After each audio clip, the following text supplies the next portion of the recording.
보신 같이 말씀은 잠언 4장 1절에서 9절까지의 말씀입니다. 잠언 4장 1절에서 9절까지의 말씀입니다.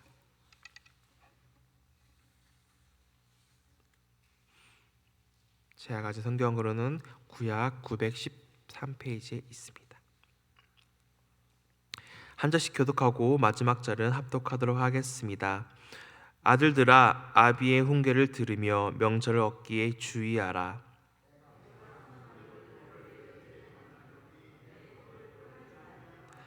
나도 내 아버지에게 아들이었으며 내 어머니 보기에 유약한 외아들이었노라.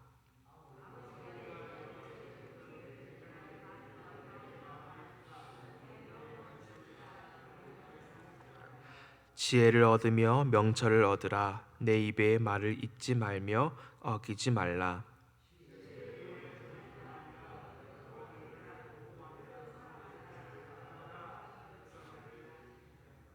지혜가 제일이니 지혜를 얻으라. 내가 얻은 모든 것을 가지고 명철을 얻을지니라.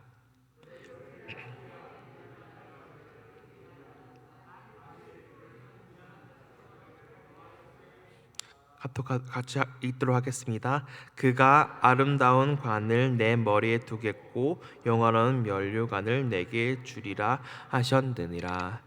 아멘. 잠시 기도하도록 하겠습니다. 하나님 감사합니다. 하나님께서 맡겨주신 이 말씀이 있습니다.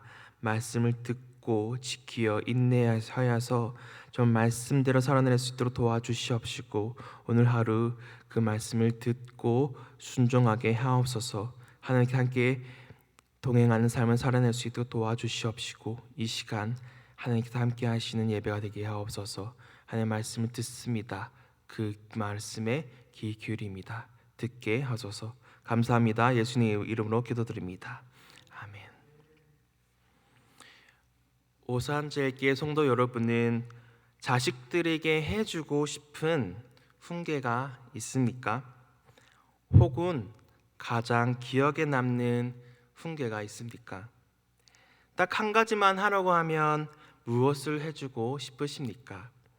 들었던 것 중에 기억에 남는 훈계가 있습니까? 오늘 본문에서는 아버지가 아들들에게 훈계를 합니다. 아들들이라는 것은 후손이라고도 할 수 있겠죠. 이 부분은 부모가 자신의 아버지로부터 받은 훈계를 아들들, 후손들에게 전달하는 교훈입니다. 아버지는 후손들이 지혜를 붙들고 살기를 바라고 있습니다. 하나는 저자 아버지가 자신의 아버지로부터 받은 교훈의 중요성을 강조합니다.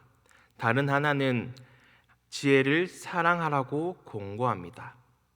오늘 본문이 우리에게 말해주고 있는 것이 무엇인지 말씀을 통하여 알기를 원합니다. 아버지는 아들들아라고 부르며 아들들에게 훈계를 들을 것을 명합니다. 명철을 얻기에 주의하라고 합니다. 명철이라는 이 부분은 분별의 지식을 얻는 것입니다. 이 지식을 얻기 위해서 아버지의 교훈을 잘 듣고 주의하며 분별의 지식을 얻는다고 합니다. 꼭 이것을 얻으라고 하고 있습니다. 명령형으로 쓰여졌습니다. 반드시 얻어야 하는 것입니다. 분별의 지식을요. 분별의 지식을 왜 얻어야 하는 것일까요? 그 이유에 대해서 2절에 나오고 있습니다. 2절부터 나오고 있습니다. 왜냐하면이라는 단어로 본문에서는 시작합니다. 그리고 나의 선한 지식을 그들에 주기 위해서이고 나의 법 토라를 버리지 않게 하기 위해서라고 합니다. 토라라는 말, 원문은 토라라고 이 법이라고 쓰여져 있는데 토라라는 말 많이 들어보지 않았습니까? 네, 토라는 이스라엘 백성들이 어렸을 때부터 부모로 하여금 들어왔던 것입니다.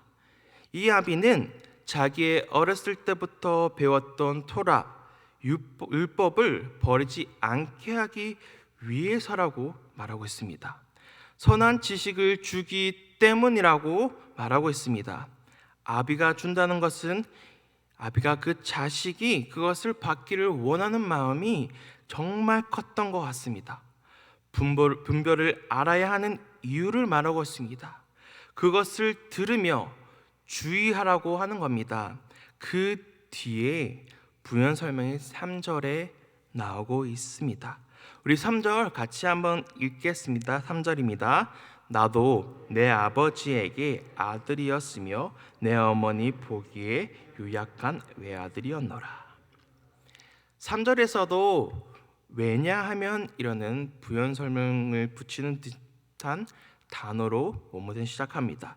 이렇게 말하는 것은 자신도 아버지의 아들이었고 어머니의 연약한 유일한 아들이었던 것을 말하고 있습니다.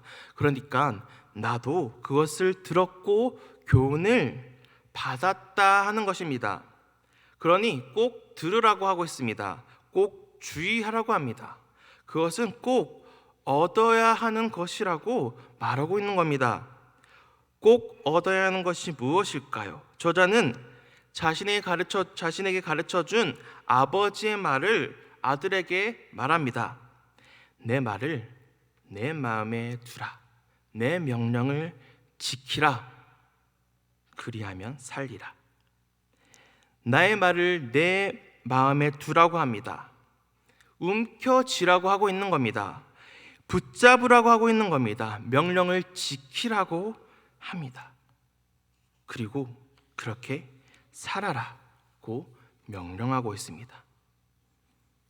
저자는 아버지입니다. 아버지가 아들에게 말하고 있는 겁니다.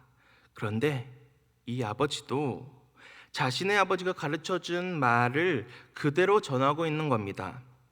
아버지가 나를 가르치시고 말씀하셨다는 겁니다. 그 가르침의 내용이 무엇입니까? 첫째는 내 말을 내 온 마음으로 붙들라는 것입니다. 둘째는 나의 명령을 지키라는 겁니다. 그리고 그렇게 살아라는 겁니다. 마음이라고 표현되는 이 원어 랩은 헤아림, 의도, 목적, 태도, 용기, 주의력, 의사결정, 양심에 이르기까지 이 인격과 지성을 드러냅니다. 그렇게 온 마음으로 존수받은 교훈을 붙들라는 겁니다. 잘 지키라는 겁니다. 그리고 그렇게 살아라는 겁니다. 꼭 얻어야 하는 것을 어떻게 얻었는지 지금 이 본절에서 말하고 있는 겁니다. 자신에게 들려준 아버지의 말씀을 움켜쥐었고 온 마음으로 그것을 지키고 살았다는 것입니다. 그 말을 마음에 두라고 하고 있습니다. 다음 5절에 그것이 무엇인지, 무엇을 붙들려는지 명확히 말하고 있습니다. 우리 5절 말씀 합독하도록 하겠습니다. 지혜를 얻으며 명철을 얻으라. 내 입의 말을 잊지 말며 어기지 말라. 아멘. 지혜를 붙들라고 하고 있습니다. 명철, 분별을 붙잡으라고 하겠습니다. 꼭 들어야 하고 주의하라는 것이 바로 이 지혜입니다. 지혜를 얻으라고 하겠습니다. 얻으라라는 이 카나의 원어의 또 다른 뜻은 사다라는 의미도 있습니다. 이 단어가 수차례 반복되고 있습니다. 이것은 이 명령이 그만큼 중요하다는 것을 말하고 있습니다. 내가 하는 말을 잊지 말라고 하고 있습니다. 어기지 말라고 합니다. 이 진리를 사대에 팔지는 말며 지혜와 훈계를 그리하라는 조언이 있습니다. 비용을 들여서라도 그것을 살 가치가 그만큼 있다는 겁니다. 비용을 그만큼 썼어라도 이 지혜를 붙들라는 겁니다. 그리고 이어서 이렇게 말합니다. 지혜를 버리지 마. 그 지혜가 너를 지켜줄 것이야. 이 지혜를 사랑하라. 그것이 너를 보호할 것이야. 지혜를 따라 살 때 얻게 되는 긍정적인 효과들이 있습니다. 결과들을 제시하고 있습니다. 지혜를 사랑하라고 호소하고 있는 겁니다. 지혜를 사랑하는 구절을 보면 주 너의 하나님을 사랑하라 라는 신명기 말씀과 비슷하지 않습니까? 이 사랑은 감정의 차원을 넘어 책임과 규례와 명령에 대한 순종을 포함합니다. 사랑의 감정이 상대를 향한 신실한 애정에서 비롯되기도 합니다. 이처럼 지혜를 향한 보호와 지혜를 향한 사랑은, 지혜를 사랑하는 것은 보호와 안전을 약속받습니다. 보호하다라는 것을 보면 파수꾼이 지키는 것처럼 경계태세를 갖춘 돌봄을 말합니다. 지키다도 마찬가지입니다. 망을 보며 지키고 호위하며 보호한다는 뜻입니다. 지혜를 사랑하는 것은 삶의 안전을 약속받기 때문에 그 어떤 가치보다 높습니다. 지혜를 사랑하는 것은 삶의 안전을 보장합니다. 그래서 할아버지는 아버지에게, 아버지는 아들들에게 좋은 신부를 맞이하듯이 지혜를 사랑하도록, 지키도록 권고하고 있는 겁니다. 지혜를 강조하면서 7절 말씀에서 지혜의 시작은 이라고 합니다. 라고 어디서 말하고 있습니다. 지혜의 시작이라는 말은 첫 번째 원리라는 개념과 동일합니다. 지혜의 원리는 지혜의 근본은 이라는 말로 시작합니다. 그것이 요구하는 것이 무엇일까요? 지혜를 얻으라는 것입니다. 명철을 얻으라는 것입니다. 모든 것을 바쳐서라도 지혜를 얻으라고 합니다. 지혜의 값은 지금까지 얻은 모든 것과 비교할 수 없습니다. 그 귀한 진주 지혜를 얻기 위해서는 자신의 모든 것을 바쳐서라도 이것을 꼭 얻어야 하는 것입니다. 바쳐서라도 지혜를 사수해야 한다는 겁니다. 그 마음의 지혜보다 귀하다고 생각하는 것이 무엇이든 그것에 투자한 시간과 열정과 자원은 지혜를 위해서 포기해야 합니다. 오직 지혜를 사수하는 길만이 생명의 길이기 때문입니다. 저자는 지혜를 사랑하라고 하면서 마치 지혜를 신부 맞이하듯이 말하고 했습니다. 지혜를 의인화하여 사용하고 있는 겁니다. 마치 뭔가 누군가 된 것처럼, 누군가를 사랑한 것처럼 누군가를 바꿔서 이야기하고 있는 겁니다. 우리 8, 9절 합독하겠습니다. 8절에서 9절 합독하겠습니다. 그를 높이라. 그리하면 그가 너를 높이 들리라. 만일 그를 품으면 그가 너를 영화롭게 하리라. 그가 아름다운 관을 내 머리에 두겠고 영화로운 면류관을 내게 주리라 하셨느니라. 아멘. 동사한 모든 문장들 속에서 이 지혜를 지속적으로 사람처럼 의인화하고 있습니다. 지혜를 높이라고 합니다. 그러면 이 지혜가 너를 높일 것이라고 합니다. 지혜를 포옹하라고 합니다. 지혜의 안기라고 하고 있습니다. 그러면 너를 존귀하게 할 것이라고 합니다. 즉 지혜의 시작이시자 근본이신 하나님께서 너를 높일 것이고 영화로운 면류관을 씌워 주신답니다. 그 지혜가 은혜의 화관을 주겠다는 겁니다. 은혜를 주신답니다. 영광의 관을 넘겨 주신답니다.